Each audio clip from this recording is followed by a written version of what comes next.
Salut l'équipe, on se retrouve pour un nouvel épisode de Street Club et aujourd'hui on n'est pas deux, on est trois. Donc trois beaux gosses aujourd'hui. Une petite note dans les commentaires, qui est le plus beau gosse des trois? Casquette pour Lohan, des petites lunettes pour Ahmad et une aubergine pour moi, gros c'est mon petit, Ah, c'est mon c'est petit ton emoji. emoji à toi. Du coup, comme je vous disais aujourd'hui on est trois. Donc Ahmad, si tu veux te présenter rapidement. Bah, bonjour à tous. Déjà, moi, c'est Ahmad. Donc, je suis athlète et coach en streetlifting. Et je crée du contenu sur Insta, enfin sur les réseaux, sous le nom de Max Lift. Voilà, petite présentation rapide. On vous mettra le lien dans la C'est description de toute parfait. façon pour aller suivre Ahmad sur Insta. Il fait beaucoup de contenu ultra intéressant. Donc n'hésitez pas. Vous cliquez direct, vous allez vous abonner et vous revenez ici après pour mettre un petit like, un commentaire. On active la cloche comme d'habitude. Vous C'est connaissez un peu, important. un peu la musique. Donc le thème du jour, ça va être quelles sont les plus grosses erreurs en tant que coach débutant. Donc là, on est tous les trois, on suit des gens tous les trois depuis déjà un petit moment. Et je pense qu'on a déjà vu pas mal de conneries. On a peut-être fait aussi pas mal de conneries au début. Donc ça peut être intéressant de balancer pour tous ceux qui vont se lancer, parce qu'il y en a énormément qui vont se lancer là dans la période qui arrive, vu que le sport commence à avoir un petit peu de visibilité, on va dire, et qu'on continue de péter. Donc quelles sont vous vos plus grosses erreurs ou les plus grosses erreurs que vous avez vues? Ahmad, si tu veux commencer, on te met dans le bain tout de suite. Ok. Euh, du coup, je dirais principalement la première chose, c'est de commencer par se complexifier trop la façon de programmer en fait pour un athlète. Souvent, ce qui marche le bien, c'est justement ce qui est simple, ce qui est efficace. Et plus vous allez voilà, droit au but, plus vous pourriez en fait suivre l'évolution de la tête. Donc faire des programmations très exotiques, voilà, aller chercher ce qui fonctionne beaucoup sur les réseaux. Souvent, c'est pas la première chose qu'il faut faire justement.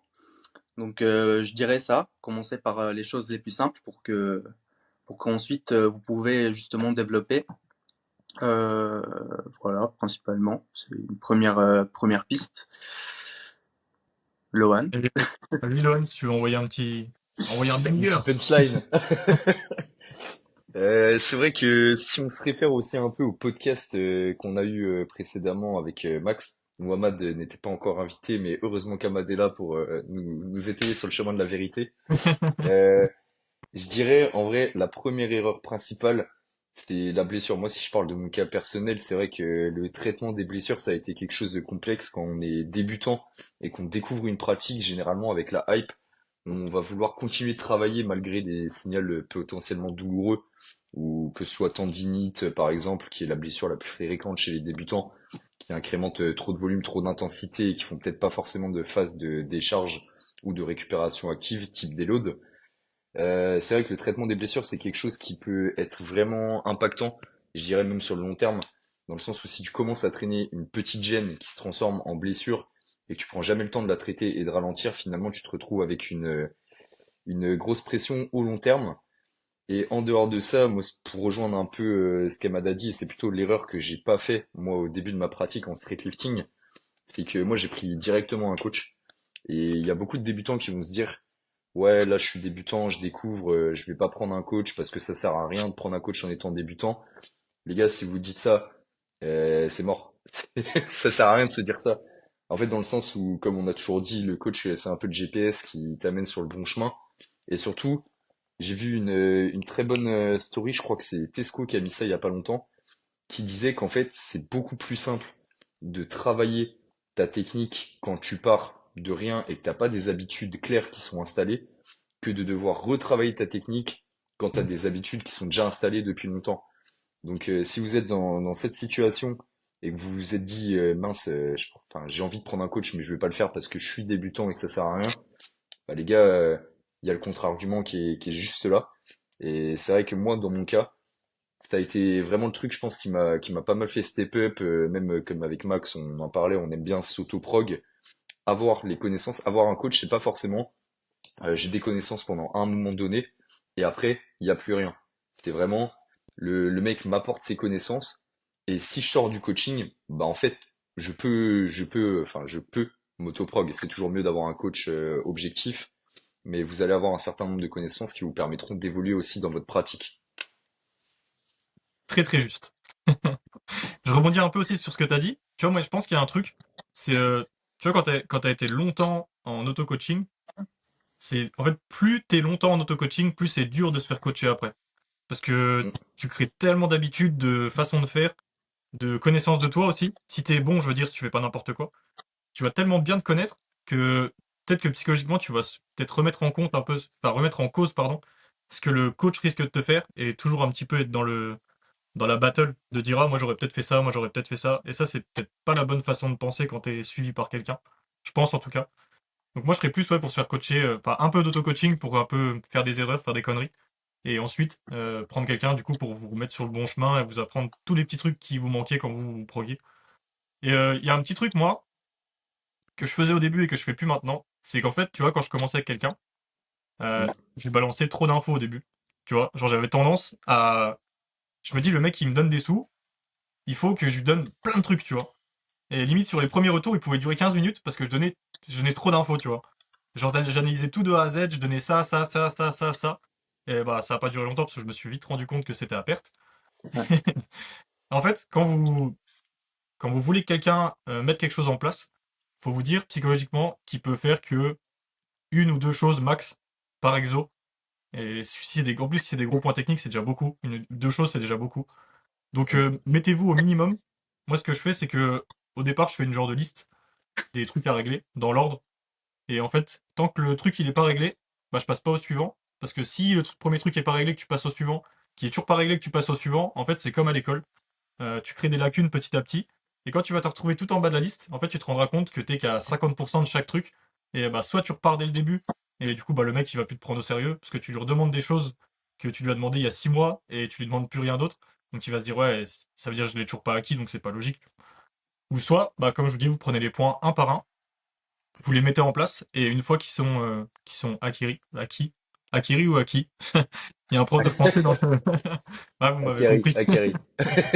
Acquise, acquise. Une fois que les choses sont acquises. Ouais. Acquise, exactement. Merci, Lohan. Là, Bah il de sait tout rien. faire, le mec, là, quoi. Bah, j'essaye, j'essaye. Donc, à ce C'est moment-là, vous pas pouvez passer au construit. suivant. À ce moment-là, vous passez au suivant et ensuite, bah, quand vous arrivez en bas de la liste, normalement, vous avez quasiment tout réussi à mettre en place. Et plus spécifiquement dans le... Là, on parlait un peu, vous avez pas un peu parlé dans le cas de l'athlète, plus dans le cas de votre expérience de coach. Mm. Qu'est-ce que vous avez fait comme petite bêtise au début, ou que vous avez vu d'ailleurs chez quelqu'un d'autre, et qui vous ont paru un petit peu bêtes, et que vous feriez plus aujourd'hui? Ahmad, pour toi, frérot, on commence. Des bêtises. Des bêtises. Alors, des bêtises, c'est, je dirais plutôt des erreurs, non? Si Des on erreurs, revient à voilà. Ouais, la question. bon, des Ouais, bêtises, des c'est bêtises. mignon. Ah non, au contraire.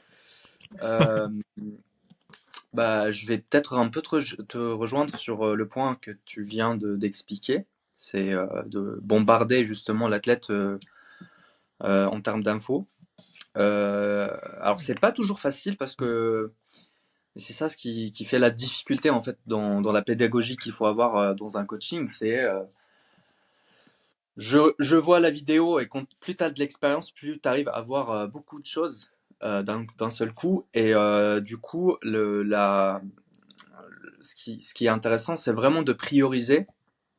Euh, donc je dirais, ça serait une erreur de ne pas prioriser justement la sécurité de l'athlète. Je ne sais pas si l'athlète, on va dire sur son squat, il manque de stabilité.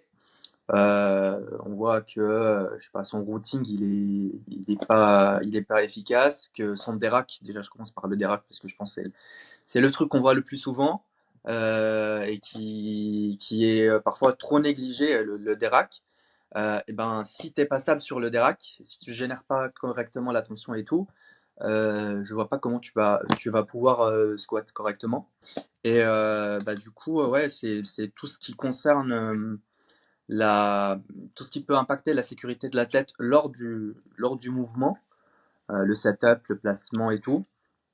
Ça serait justement une erreur de le négliger et de le mettre en second plan pour, je sais pas, lui parler du bracing ou lui parler je sais pas, de la position de la barre sur le dos, si elle est high bar ou low bar, alors que faut d'abord voilà, apprendre à se stabiliser, générer de la tension et tout. Donc en termes d'erreur, bah, je dirais, encore une fois, je te rejoins sur le point où au début on a envie de tellement bien faire que on dit à l'athlète, voilà, tu as plusieurs erreurs, tu as ça, ça, ça. Euh, En fait, il se trouve que c'était quelque chose que voilà, j'étais au courant que c'est pas simple pour certaines personnes de justement corriger plus qu'un seul point dans une séance. Donc surtout que moi je suis aussi j'ai été coaché et je suis coaché depuis le début. Moi j'ai commencé le street en étant coaché. Euh, donc ça déjà c'est avantageux. Donc voilà, j'ai appris Mm. la façon de faire les retours, la façon de prioriser les choses, et surtout que quand tu es coaché depuis 1 an et demi, euh, tu as une vision de comment faire évoluer les corrections techniques. Et que voilà, tu sais que c'est pas parce que tu abordes un point la première semaine que tu vas jamais y revenir. Tu vois, c'est ça, ta technique va évoluer. Il y aura parfois des petites erreurs que tu vas refaire, voilà, un manque de concentration et tout. Donc ton coach il va te les redire. Donc voilà, c'est pour moi, il faut jamais oublier. Enfin, faut toujours avoir justement une vision long terme, se dire on a le temps en fait d'expliquer les choses. Donc je priorise certains points, quitte à expliquer à l'athlète qu'il a, je sais pas, 3, 4 erreurs. Mais aujourd'hui, on va aborder le sujet le plus important qui est apprendre à être stable sur ton squat ou apprendre à descendre de la boxe ou voilà, des trucs comme ça. Donc, Alors, intéressant. Ok. Est-ce que le Big Et Ten bah a un truc à écoute, rajouter? la big casquette, il a des choses à dire. Il a oui. toujours des choses à dire. Ouais, je vais pas trop revenir sur corriger parce qu'Ahmad il en a parlé. Euh, Juste c'est vrai que c'est peut-être une erreur qu'on a tous fait en tant que coach. Genre on a un nouvel athlète et on se dit on veut lui prouver que nous on a la connaissance et qu'on est là, on va lui apporter des trucs. Et tu te retrouves à lui balancer 6 tips sur un mouvement et tu comprends que non, tu peux pas faire ça au long terme. Ça de toute façon, je pense qu'on l'a tous déjà fait en se disant ouais j'ai trop envie de balancer tous les tips que j'ai et tout, mais effectivement, comme a dit Ahmad, il y a une liste de priorités à avoir, surtout si c'est pour revenir sur ses pas après, parce que enfin, la technique que tu as commencé à essayer d'avoir, et ben tu l'as pas assez consolidée. Forcément, c'est contre-productif à la fin. Moi, ce que je fais à la limite maintenant, c'est que si j'ai envie de balancer mes tips, je les balance, mais je dis toujours, par contre, là, pour l'instant, focus ça, et c'est dans tel chemin qu'on va aller. Donc d'abord, il y a cette étape, cette étape, cette étape, avant d'avoir la technique parfaite. Ça, c'est quelque chose que ça a dû m'arriver. Après, peut-être tester des trucs. C'est vrai que moi, il y a eu une phase où, avant que j'obtienne ma carte professionnelle d'EducSP, enfin d'éduc sportif, pardon, c'est pas du tout la même chose. Avant que je fasse ça, j'ai coaché des mecs gratuitement pour tester des trucs. Donc en soi, c'était pas vraiment une erreur parce qu'ils étaient au courant, mais j'ai testé pas mal de méthodes sans trop les connaître, mais en sachant à peu près dans les grandes lignes ce que ça donnait. Et au final, ça m'a permis d'acquérir de l'XP, mais ouais, ça, on va dire que c'est pas non plus une erreur de ouf. Mais j'ai peut-être la petite erreur anecdote, par contre, c'est avec Monsieur Soufiane que vous connaissez tous les deux. Mm. À savoir que Soufiane, j'avais géré son match pour les France Espoirs, mais c'était pas un athlète que je coachais. Et du coup, forcément, l'athlète, tu ne le connais pas. Et c'est une erreur, je pense, par contre, qui va vous donner une piste à tous les deux, peut-être. C'est trop écouter et faire confiance à l'athlète sur la gestion de match. Ça m'est arrivé avec Soufiane parce que Muscle Up Traction, tranquille, on s'écoute tous les deux, tout se passe bien, trop, ça passe sur un 6/6. On arrive au dips, je lui dis tu te sens comment? Bah erreur fatale. Soufiane qui me dit mec, je vais tout arracher, mais moi les 100 kilos je les explose. Moi qui mets les 100 kilos en troisième barre, Soufiane qui rate sa troisième barre et c'était le début de la décadence parce que après il a raté également son troisième squat. Il était plus dans le mood. Ouais. Et c'est vrai que, alors ça peut être une erreur qui peut être intéressante, mais trop écouter l'athlète. C'est vrai, au début, si tu le connais pas, t'es obligé de te baser un peu sur ce qu'il va dire. Et après, une fois que tu vas connaître un peu sa personnalité, au fur et à mesure des blocs, tu sais comment l'appréhender quand il va te dire telle ou telle chose. Tu sais, par exemple, si c'est un mec qui va overshot, qui va undershot, le mec qui va t'écrire PE10 alors qu'il a une marge encore de 5 à 10 kilos sur son single. Donc, ouais, c'est une erreur, mais sans Ou en être une, RPE dans le Sub sens où 5, ou RPE Sub 5 en semaine 4, parce que j'en connais et j'en ai un. Je pense que vous voyez je vois c'est qui. Thibaut! je vois de qui tu parles. Dédicace à Thibaut s'il Thibaut, écoute le réponds! podcast. Alors, vous voyez, la vitesse de la barre, elle a été divisée par 10 entre la première et la deuxième rep. Je ne sais pas comment en fait. Grosse dédicace à Thibaut. Bah, Thibaut, c'est le genre de Soufiane, j'imagine, au niveau de ses barres où il se dit tout peut passer, tranquille. Oui. Mais En c'est fait, vrai je que grind.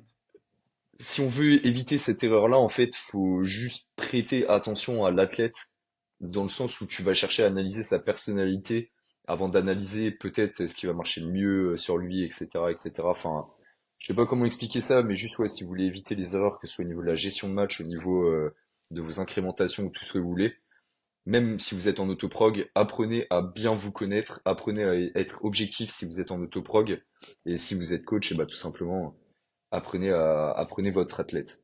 Apprenez de votre athlète, c'est tout pour moi. Ouais, bah, comme d'hab, hein, très juste.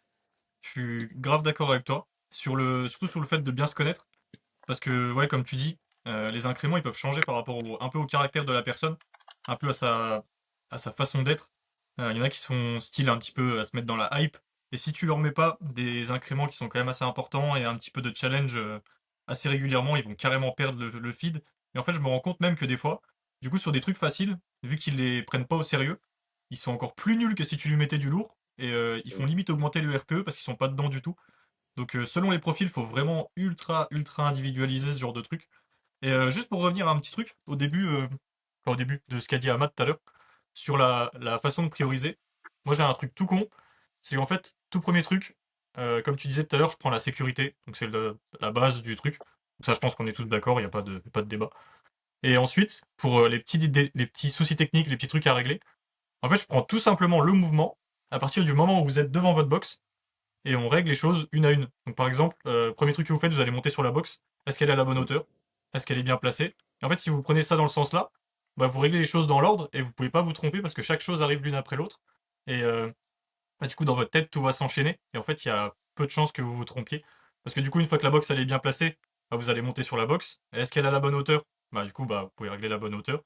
Ensuite, vous allez prendre la barre. Donc, est-ce que votre prise, elle est bonne? Et en fait, en faisant comme ça, vous allez avancer vers un cheminement qui fait que vous allez prendre les choses quand elles arrivent et que vous n'allez pas brûler les étapes à vouloir bosser votre transition avant de bien régler votre box, par exemple. Donc, c'est tout con, mais il y en a qui le font, donc c'est logique. Donc, ça, moi, c'est un petit truc qui m'a pas mal aidé. C'est ma façon de faire. Donc, si ça peut aider les gens en autoprog ou même des gens qui coachent, je trouve que c'est une bonne méthode parce que du coup, on prend les trucs comme ils arrivent et ça évite de s'embrouiller l'esprit à penser à une ou deux choses en même temps, tu vois. Mm, mm. Je suis totalement d'accord. C'est C'est Max. même que voilà, que je fais habituellement avec tout le monde en fonction de leur niveau, parce que voilà, la majorité que je coach ont déjà une certaine expérience dans le street, mais surtout les débutants, ouais, c'est ce que je fais. Je focus dès le début sur le setup et tout, comme ça on est déjà fixé, parce que en fait, tout à l'heure j'ai pris l'exemple du squat sur le dérac, mais en fait ça s'applique surtout. Tout ce qui se passe pendant ta rep, il dépend déjà de ce que tu as fait avant. Si t'es pas bien placé, si t'as pas l'intention, parce que on parle de correction technique, j'ai fait un réel là-dessus, c'est qu'en fait, il y a trois choses. Il y a le placement, comment je vais générer l'attention et tout, mais il y a aussi l'intention que je vais mettre. Si je déraque fort, si j'ai un bon semi-fausse grip, si je suis en tension, si je suis mou, voilà. C'est des points en fait qui vont déterminer toute la suite. Donc j'ai beau tirer au bon moment, voilà, avoir un bon timing, si j'ai pas l'attention, je vais faire des erreurs. Donc voilà, des petits trucs. Vraiment, je pense c'est aussi ça qui fait la facilité en quelque sorte du sport, c'est que bah, il suffit de suivre justement l'ordre du mouvement jusqu'à la réalisation de la répétition, quoi. Ouais, clairement. Et après, tu sais que même sur des gars expérimentés, ça m'arrive de voir le setup dès le début quasi. Parce qu'en fait, tu te rends compte Ah, qu'ils sont plutôt bons, mais qu'au final, bah, genre, ils me démarrent leur dips, ils sont 20 centimètres trop bas. ça C'est du arrive. coup, en vrai, ça m'arrive très souvent, en fait. Pas forcément que chez les débutants, tu vois. Mm. Bah là, par exemple, ouais, Le setup, enfin, moi, je demande toujours de me filmer du début. En fait, c'est comme Oui. quand on me coupe le début de la vidéo, je pose la question pourquoi ça a été coupé. Parce que généralement, il y a une raison pour me cacher des choses. Oui, j'ai oublié de Derac, de faire un bracing sur le Derac. Oui, mais en fait, je suis là pour voir tout ça, en fait, et pour te le rappeler. Et oui, mais je savais, en fait. Ouais, mais si je te le rappelle pas, tu vas jamais l'ancrer en tête. Non, au contraire, profites-en. Ouais, vraiment, vraiment. Et du coup, moi, il y a un petit truc aussi que tu disais, Lohan, tout à l'heure. Moi, au tout début, quand j'ai commencé, j'ai pris des gens aussi en gratuit. Et tu vois, tu parlais de ça comme une erreur. Moi, je pense que c'est un truc qui est presque indispensable parce que d'avoir des gens qui, en fait, t'as pas la pression, t'as la pression du résultat parce que tu veux bien faire, mais t'as pas la pression du fait qu'ils te donnent un truc en échange. Donc, tu peux te permettre d'essayer des trucs et vraiment d'être libre et pas de te sentir enfermé entre guillemets. Et en fait, je trouve ça c'est vraiment essentiel parce que du coup, tu vas pouvoir mettre en place ta méthode parce que ce que je dis toujours en vrai dans la prog, il y a un milliard de façons de faire qui marchent. Il y a autant de façons de faire qu'il y a de personnes qui peuvent se prog. Donc je trouve que c'est intéressant de tester sur des gens. Bah, déjà de tester un peu sur vous, premier truc pour moi, c'est ultra important.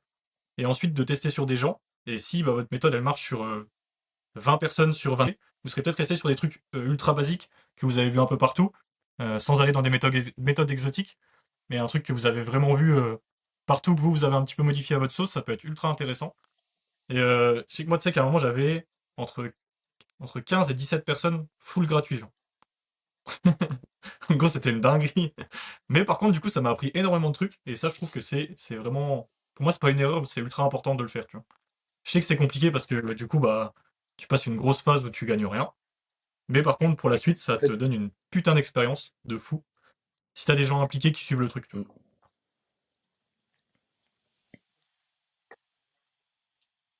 en fait, je disais pas ça en mode avoir coaché gratuitement, c'était pas une erreur parce que dans le cadre où, de toute façon, je l'avais dit clairement à l'époque, c'était pour, comme j'étais en formation, je voulais également entraîner mes méthodes et ouais, comprendre certaines variations. Mais c'est plus, je voulais l'aborder dans l'aspect où les gens vont incrémenter un exercice sans comprendre en fait ce que ça peut avoir comme effet. Par exemple, notamment, on va dire un truc tout bête, hein, je vois des gens qui font du tempo concentrique, tiens, je le mettrais bien dans ma prog. Ou un coach qui va se dire, purée, ce coach-là, il est bon, donc il met du tempo concentrique, et bah moi aussi je vais mettre du tempo concentrique, mais sans comprendre en fait ce qu'il en retourne derrière. Euh, c'est plus dans le sens une erreur que je ne ferai pas. En tout cas, c'est ouais, c'est incrémenté sans connaître un peu la variation. Ahmad en parlait au tout début du podcast avec les gens qui vont voir un truc sur Insta, par exemple, notamment, qui vont se dire putain ça a l'air pas mal, je vais le tester. Ou bien ouais ça va marcher sur moi, mais sans savoir en fait quel effet positif ou négatif ça peut avoir sur ton mouvement. J'en avais parlé avec un mec il y a pas longtemps sur le chin-up pose qui me disait qu'il voulait mettre cette variante-là. Et lui, au contraire, il s'est renseigné avant d'utiliser la variante, bah, du coup, auprès de moi. Il m'a demandé, je lui ai dit ce qu'il en retournait, et voilà, par rapport à son profil, il va l'incrémenter ou pas en fonction de ce que ça match. Mais en fait, de toute façon, dans la programmation, c'est simple. Quand tu payes en tout cas un service, ou même quand tu t'autoproques toi, si tu veux concrètement des résultats, et bah si tu dois faire une modification dans ta programmation ou incrémenter un nouvel exercice et que tu as vraiment un objectif de vouloir progresser, bah il faut que tu comprennes un peu aussi les enjeux de X ou Y méthode, enfin, de tout en général.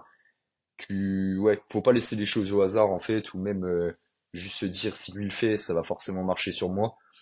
Comme on dit toujours dans ce podcast, l'individualisation primera toujours. Et ce sera mon petit mot de la fin. C'est rebondir sur. Bah, en fait, je suis assez d'accord sur ce que tu dis et en fait, ce qui est important, c'est d'aller encore plus loin pour expliquer aux gens pourquoi c'est important de comprendre pourquoi j'utilise une telle variation. Mm. Euh, alors, j'ai fait un post là-dessus sur, je sais plus si c'était un carrousel ou un truc. Faut lire entre les lignes en fait parfois dans mes posts. Euh, ouais, mais c'est que il y a tu peux pas. En fait, notre but c'est quoi? Quand on fait une programmation, c'est qu'on veut aller d'un point A à un point B. Et entre le point A et un point B, il y a tout un truc qui se passe. Et c'est des choses qui vont se passer, qui vont dépendre de l'individu, d'où on parle de l'individualisation, parce qu'il y a le mot individu, et voilà, comment son mode de vie, son sommeil, son stress, son passé sportif, etc. Pour notre but, c'est de pouvoir, à un moment donné, voilà, arriver à, alors j'ose pas dire recette magique, mais en tout cas un programme qui est, voilà, qui va faire progresser l'athlète le plus longtemps possible. Et du coup, on a besoin d'analyser tout ce qui se passe entre le point A et le point B. Sauf qu'on ne peut pas analyser ou interpréter un résultat d'une variation ou d'une méthode qu'on est en train de suivre sans comprendre pourquoi on a suivi ce plan. Donc voilà, c'était le point sur lequel je voulais revenir. Donc, pour pouvoir progresser, on a besoin d'interpréter, mais pour pouvoir interpréter, on a besoin de comprendre le comment du pourquoi. Et c'est pour ça aussi que je considère, je ne sais pas si vous êtes d'accord là-dessus, c'est qu'un athlète, même coaché, pour moi, c'est essentiel qu'il comprenne pourquoi il fait le truc. Pourquoi je dois avoir ça dans ma prog. Et aussi dans mon dernier carrousel, j'ai expliqué qu'il y a des études qui ont montré qu'il y a un lien qui a été démontré entre l'augmentation de la performance de l'athlète et le fait de comprendre pourquoi il doit faire le truc. Et vraiment, je distingue entre comprendre et savoir comment faire. Je ne sais pas si la nuance elle est claire, mais voilà, c'est je sais comment faire une protraction, ok, c'est bien, mais comprendre qu'il faut faire une protraction et pourquoi, ça aide aussi pour mieux performer. Ça c'est quelque chose que moi je le sens sur moi. Je ne sais pas si voilà, vous le sentez, mais voilà, c'est quelque chose que j'aimerais traiter sur ma chaîne YouTube quand j'aurai une chaîne bientôt.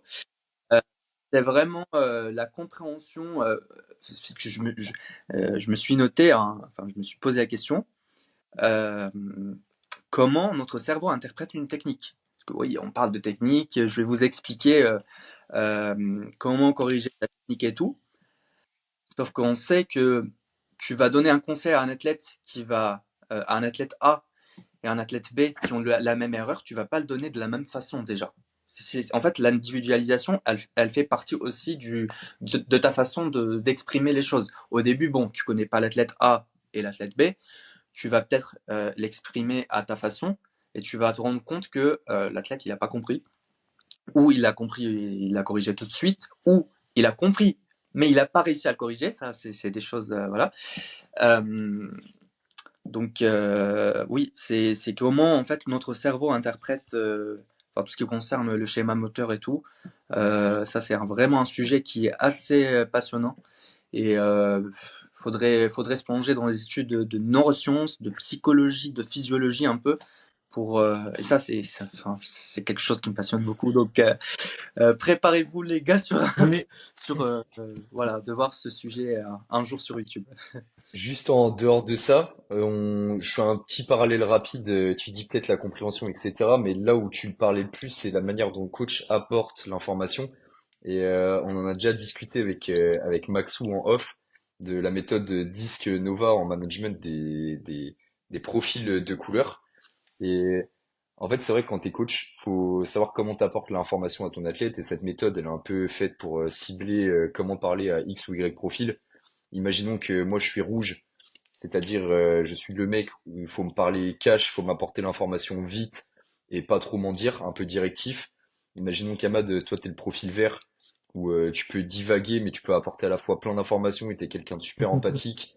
Et on a Max ici présent qui serait le profil jaune analytique. On n'aurait pas la même manière de s'exprimer en fonction des personnes en considérant ça.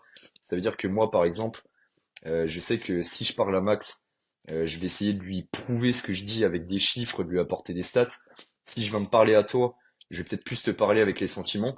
Et à l'inverse, si toi tu me parlais à moi, il faudrait que tu essayes d'être archi concis. Et en fait, savoir aussi ouais comment on en parlait aussi plutôt dans le podcast, mais savoir comment son athlète est pour éventuellement adapter son discours pour lui apporter les informations qui aient une meilleure compréhension et surtout finalité, une meilleure adhésion à la Efficace. programmation.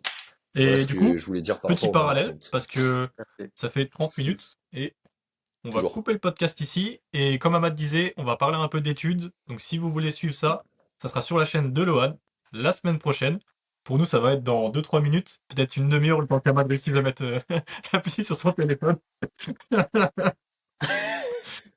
Donc merci Ahmad, à tout de suite pour la prochaine. C'est Allez, clair. Merci Lohan, merci à tous pour votre écoute.